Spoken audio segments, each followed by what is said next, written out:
Hey folks, over this past weekend I saw a very special movie, dare I say one of the movies of all time. And before I tell you what I thought about this piece of art, do me a favor by liking the video, subscribing, let me know your thoughts in the comments below on this. But anyways, the journey it's been to get here has been quite the roller coaster, to say the least. I mean, we've gotten more Venom movies in the last 6 years than we've gotten Superman movies in the last 35. And that is without Spider-Man in them. See, while the Sonyverse has... Wait a minute. The Sonyverse? The Spunk?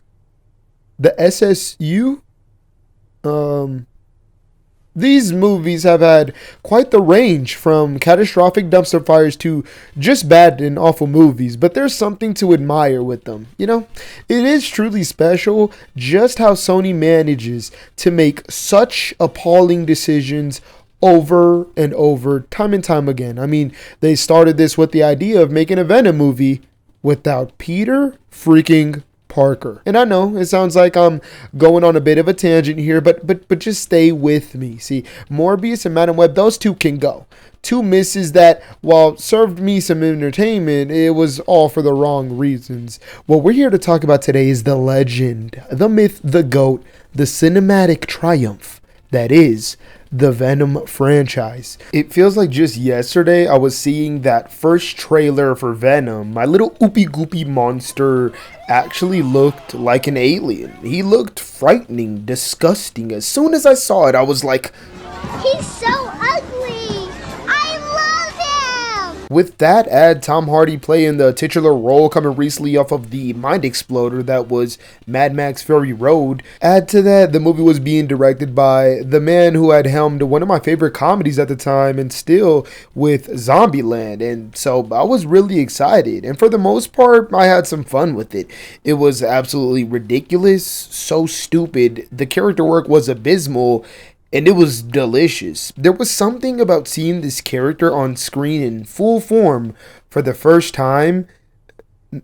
No, you don't count.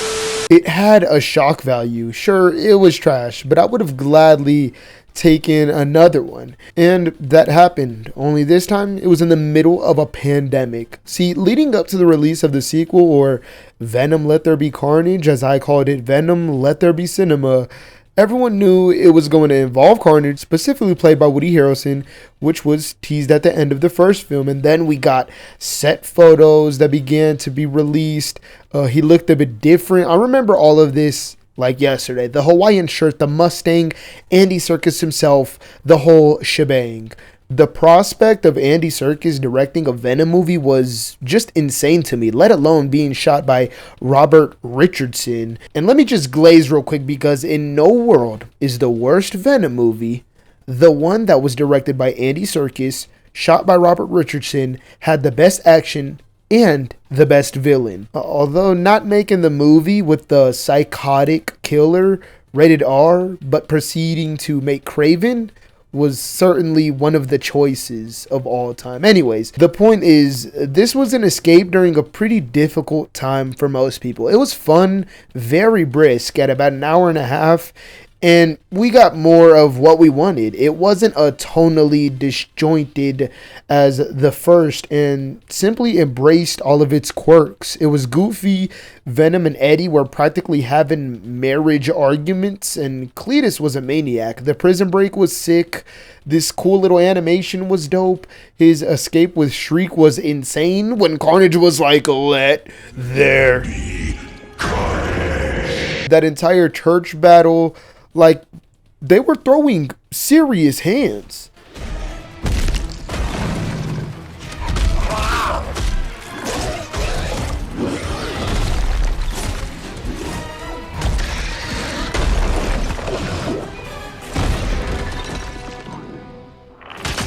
And a Venom mic drop? Are you kidding me? Point is, I had fun with it. We were in a dark time, even if it was for a moment. There was some light to be had with Venom Let There Be Cinema. And now we are finally here. The piece de resistance, what's supposed to be the final installment, and truly, and I mean this in every sense of the word, one of the trilogies ever made. So I bought my ticket, got my humongous bucket of popcorn ready to indulge in what I believed was going to be a delectable meal, and Angus steak and a top bun? This shit look nasty as fuck! Bobbies, we have. This was quite the disappointment, to say the least. Now, it wasn't all bad. Some of it, at least. I don't want to sound like I'm a hater or anything, as if I had any sort of expectation going into this, because I didn't. I mean, have you seen any of my reactions that I did for the trailers for this movie? Think it of feels this. It so looks random. Random as shit. This was just, it was really rough. Don't get me wrong. I still adore how much Eddie and Venom love each other. I didn't mind some of the idiotic side characters for some reason, and the third act was... It was kind of cool, but yeah, we need to wrap this shit up because this was a disaster. For some reason, the people behind this film decided that instead of focusing on Eddie and Venom and giving us something that would leave somewhat of a lasting impact, it would be a great idea to introduce completely new characters in what's supposed to be the last movie in this trilogy. That is supposed to be about Venom. Spider-Man is already not in these movies to begin with. The least they could have done was giving us something that focuses on the titular character that the entire trilogy is supposed to be about. And you'd expect, considering the qualities of these films up to this point, that these characters are terribly written. Like, legit chunks of runtime are given to Juno Temple's character and Chiwetel Ejiofor's. Hell, even Mrs. Chan. And it does nothing, I mean nothing, to serve any part of the film. It only brings it down further. I'm not joking when I tell you that Mrs. Chan just randomly shows up in this movie by chance. Pure luck. Like, what is this movie? And that's not even scratching the surface. You got 𝙁in here looking like a video game cutscene cinematic. There's exposition dumps like everywhere, literally. Subplots left and right, and most of them don't even have a resolution. It's easily the worst looking out of the three and the most unfunny. Oh, you thought I was finished? It easily has the worst antagonist. It's kind of a slog to get through, and my goodness, the action, which was like the one thing I was hoping to be good, really wasn't. The movie created an entire plot line to keep Eddie from turning into Venom, and while sure, that could have been somewhat interesting here, it isn't. It doesn't come off like that at all. Instead, it just feels like they needed an excuse to save budget, and 𝙁is after this codex that he needs to break out of the goopy gulag.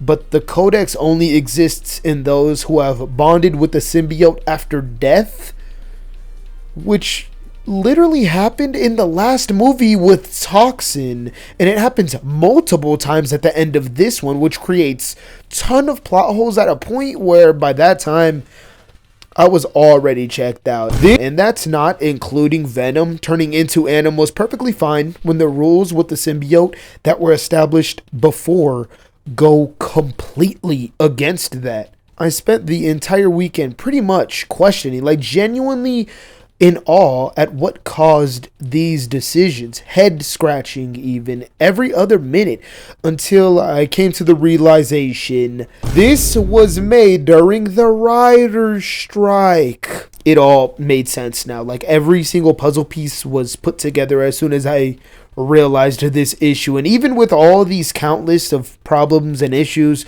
the movie had the audacity to ante up, to outdo itself even more, and concluded this movie, and I'm not trolling here, with what was meant to be a bittersweet flashback montage of moments from the previous two films and everything that led up to the end of this. And it was set to Memories by Maroon 5.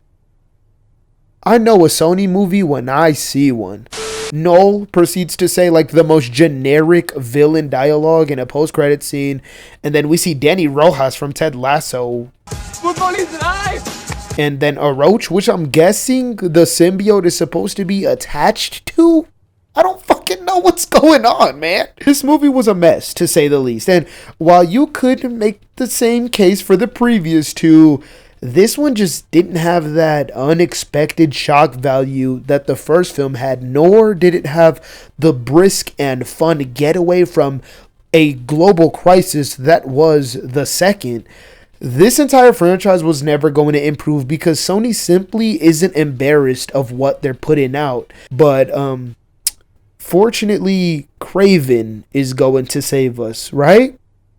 Yeah, it gets a generous 2 out of 5 from me. Nothing more should honestly be less. It concerns me that this movie might actually make enough money for Sony to keep putting these anti-hero, villain, or whatever you want to call it, to keep putting these kinds of movies out. Like, we have a Venom trilogy that actually exists, and he doesn't even have the spider on his chest in 1 second of it. Its existence is honestly pretty embarrassing, but if you were to ask me if I had any sort of fun or a good time with these, hell yeah, I did. That lobster scene will go down in history, for better or for worse. But if you made it this far, thanks so much for watching. Giving this video a thumbs up and subscribing would mean the world. I appreciate you all more than you know. And please, as always, do not forget to leave your thoughts below. I love discussing with you guys, especially about something like this. Really curious to hear your guys' thoughts. But other than that, stay safe. And hopefully I see you all in the next one.